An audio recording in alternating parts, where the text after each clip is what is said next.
طماطم كلها حلوة وجميلة وجامدة وزي الفل ولونها كفاية، شكلها حلو جدا وجميل. هفرزها كده للسلطة لوحده، واللي هعملها صلصة لوحدها. بنقي اللي هي فيها اصفر كده شوية، لونها اصفر شوية كده للسلطة، واللي هي حمرا قوي بتبقى ايه للصلصة. هفرزها كلها كده زي ما انتوا شايفين اهو. بعد ما خلصتها وفرستها كده، ده اللي هعملها صلصة كلها جميلة جدا مفيش فيها اي حاجة. باخدها كده بقى وهغسلها كده في الحوض واقطعها معاكم.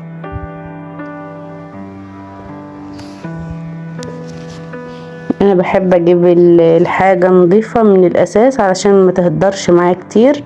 لو انت بتجيب الحاجة تقولي لا هجيبها مستوية علشان ارخص، لا بتبقى مش حلوة خالص وبتهدر